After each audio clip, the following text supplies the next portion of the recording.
Sanibonani futhi bazalwane. My name is Enigma. Bazalwane, ake sikhulumeni ngale ndaba le yabazali, ithando labazali nethando likaNkulunkulu. Bazalwane, angithi niyazi lapha emhlabeni bonke abantu bonke banabazali babo ababazele. Abantu bonke banabazali. Ithi ngithi abantwana bonke banabazali, ubaba nomama. Abantwana bathanda abazali babo, nabazali bathanda abantwana babo. That's why bayasebenzela abantwana, babamukisa esikoleni, babathengele impahla, abantwana bahlala bajabulile. So abantwana bathanda abazali babo, abantwana bahlonipha abazali babo. Angithi bazalwane? Kodwa labantwana laba uma baloku bakhula, according to the book of Ecclesiastes, abantwana labo uma baloku bakhula ithando labo liyasuka kubazali babo. Sebathanda amantombazana, bathanda abafana, until bahamba bayoshada, sebathanda amadoda wabo or abafazi babo. Angithi bazalwane? So ke kunala abantwana ngesikhathi basakhula baloku bathanda abazali babo, kodwa kunala kufike isikhathi sokuthi labantwana laba abasalaleli abazali babo. Bathanda abazali babo, kodwa ke uma baloku bakhula bathi 7 years, 8 years, 12, 14, 18 years, abasalaleli abazali babo. Baloku bathanda abazali babo, kodwa abasabalaleli 100%, like ngalesikhathi lesa kade banabo 2 year, 3 year, 4 year. Maloku bakhula ithando labo kubazali liyaphansi. Sazwana bazalwane? Yes, kodwa baloku babathanda, kodwa abasabathandi like before ngesikhathi basesebancane. So ngithi kini ke bazalwane, uma umuntu asindiswa, angithi uma uzalwa unabazali, so uthanda abazali bakho and wena umntwana wabazali bakho. So uma usukhulile, uma usosindisiwe, ithando lakho ufanele ukuthi uthande uNkulunkulu noJesu ngalo. Angithi manje usomntwana wakaNkulunkulu, umntwana wakaJesu, you are born again. Angithi bazalwane? So bengifuna ukunitshela ukuthi uma umuntu ashona, uma uqeda ukushona usindisile, mawufika ezulwini, usophila ezulwini, bazalwane, uzowuzwa ukuthi ezulwini kunjani. Ezulwini uma ufika ezulwini kunento uNkulunkulu ayifakayo enhlizweni zabazalwane ezulwini. Into le uNkulunkulu ayifaka enhlizweni zabazalwane ithando lokuthi bathande uJesu. Bazalwane, lapha ezulwini everybody uthanda uJesu ngendlela emangazayo. It is because uJesu uNkulunkulu ulufakile ithando lelo, ulufakile. Uyalizwa nawe ukuthi, uyabona ukuthi ithando lengaka awuyazi ukuthi liphumaphi emhlabeni kade unganalo. Bazalwane, nizozizwela manifika ezulwini. Uma uJesu ahamba ezulwini avela ngapha nangapha, nje ukumbona ngamehlo, uma usezulwini, uma umbona nje ngamehlo, ukumbona nje kunento esukayo kuye eza kuwe, ithando. Uyakhuluma nawe or akakhulumi, kodwa kunethando eliphuma emzimbeni wakho liza enhlizweni yakho, uzwa umthanda kakhulu. And uma umbheka ubona umuntu afanelwe inhlonipho enkulu, ubona umuntu ofanele ukuthi umhloniphe kundlula abantu abaningi, ubona umuntu ofanele ukuthi umthande kakhulu. So uzozibuza ukuthi why ngithanda uJesu kangaka? It is because ithando lakhe alifani nethando labazali. Abazali bakho bebakuthengela impahla, bakumukisa esikoleni, bakunikeze imali, kodwa uJesu yena ithando lakhe is something emangazayo, ingathi ihamba nge-electric.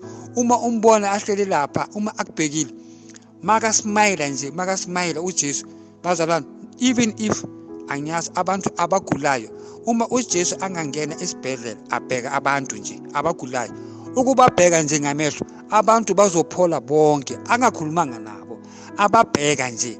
Especially uma uJesu asmile, aphana ngesmile sakhe nje, asmile nje, abonisa ukuthi uyanithanda.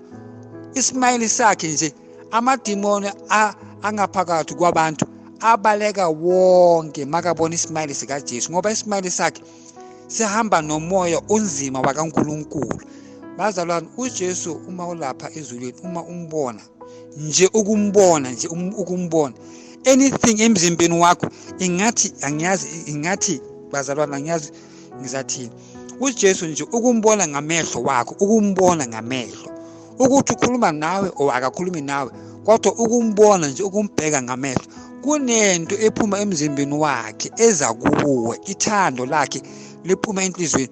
Uqala lapho ukubona ukuthi hey, bengithanda abazali bami, kanti akusiyithando leli enginalo khona manje likhulu. Bazali bami, ithando lalapha ezulwini alifani nethando lalapha emhlabeni.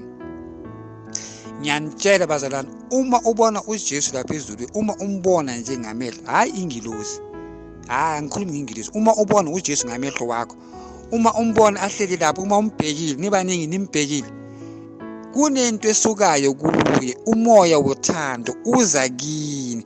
Mawufika kuwe uyazwela ithando elikhulu esengathi ungabuyela emhlabeni uzothanda abantu. Bazalwane, uJesu lapha ezulwini uma akhuluma nezingilosi, mhlawumbe ufuna ukubathuma or bane message abafuna ukumtshela yona, bafuna ukukhuluma naye uJesu, baya kuye, mabafika bakhuluma naye njengabantu, bakhuluma bayi2, bakhulumela phansi ne.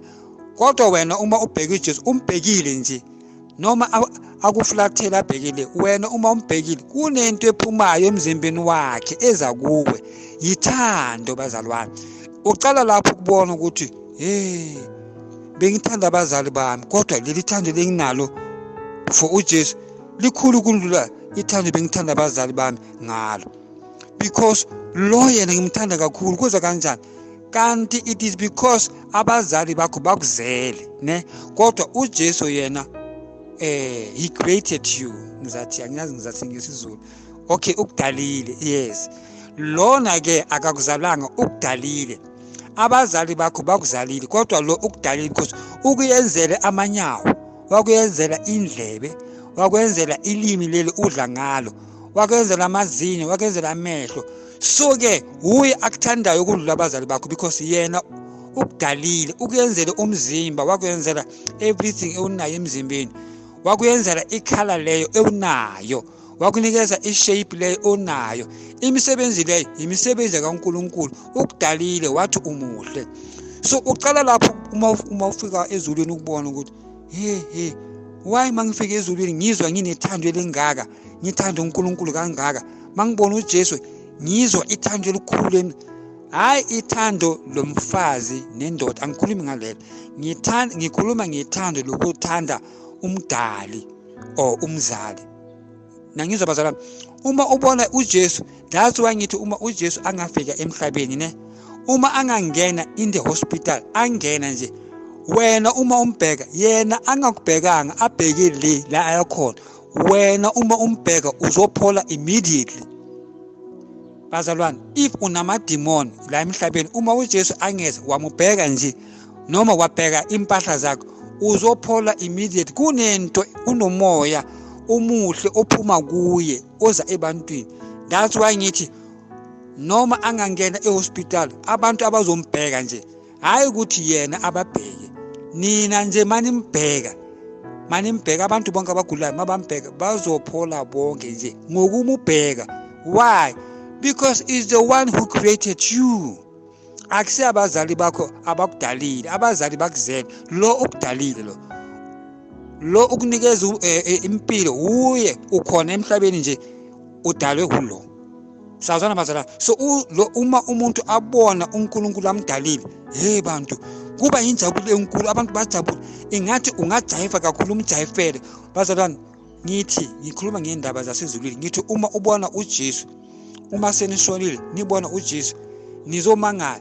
That's why ingilozi zalapha ezulwini mazibona uJesu andlula, bayakhothama one by one. Uma andlula phambi kwabo, andlula nje, akababulisa ngithi nenkosi ubasanje ngesmile, bona bayaguqa, abasmile bona bamhlonipha kakhulu. Why? Because ufele abantu bonke, wasuka ezulwini waze emhlabeni wazo. So ingilozi ziyamsaba uJesu, ziyamhlonipha, ziyamthanda nazo. So ngithi nina abantu manifika ezulwini nizobona ukuthi besithanda abazali bethu 100%. Sitha mina ngingabulala umuntu ngomama wami, kanti masesibona uJesu inkosi yethu umdali wethu simthanda 10,000% bazalwane, 10,000%. Ngingasho kanjalo because ukumbona nje ithando liphuma kuye liza kuwe. That's why uma uJesu akubonisa uDavid lapha ezulwini, uDavid makabona uJesu uma afuna ukulalela amahubo akaDavid, uJesu makafuna ukuzwa uDavid ampraise, uJesu uyasuka la khona aye la uDavid akhona. Makafika uJesu uma la uDavid ame lapha, akakhuluma uJesu, ubheka nje uDavid makathi makabona uJesu naka uyaqala uDavid uyenza amahubo. uJesu akasho ukuthi David ngiculele lapho ongiyenzela amahubo. uJesu akamtsheli. uDavid uyenza into ayenzayo, kodwa makabheka apho ukuthi nangu inkosi ngibhekile, uyaqala uDavid. Abamceli ukuthi yenza the Psalms, abamceli, uyayenza nje amahubo, uyaqhubeka ukhuluma amahubo, chapter 1, chapter 23, chapter 81, chapter 92. uyazenza ngeline the way asibhale ngakhona eBhayibhelini. Makabona uJesu udumisa uNkulunkulu uDavid, umsebenzi wakhe ezulwini. Nangizwa bazalwane ngithi uDavid always makabona uJesu uyenza amahubo, umsebenzi wakhe uyenza amahubo. All the Psalms asibhale ngaseBhayibhelini udumisa uJesu ngazo, and akayenzi mistake, ukhuluma verse one by one according to that Psalm. If this is Psalm 23, uma ubona uJesu uyenza kanjalo, uyenza verse to verse ayiqede. Uma aya Psalm 91 uyenza kanjalo, kodwa uyajayiva. Uma ubona uJesu uDavid uyajayiva, umfana ngithi uDavid lapha ezulwini umfana. So uyenza njengabantwana. Uma ubona uJesu uphenduka umntwana umfana omncane ajabulile, uyajayiva, aphakamisa amanyawo, aphakame, ajump, ayenzeni ngapha, uyakhuluma, uyenza ama-Psalms, amahubo, uyayenza udumisa uNkulunkulu. Makaqeda lapho uJesu uyahleka, uyasmile. Akahleki ngamazinyo bazalwane uJesu ne. Makahleka uJesu akavelisi amazinyo njengami. uJesu makahleka uyasmile nje, aluka avala umlomo, uyasmile. Makasmile uba muhle uJesu, uba muhle worse.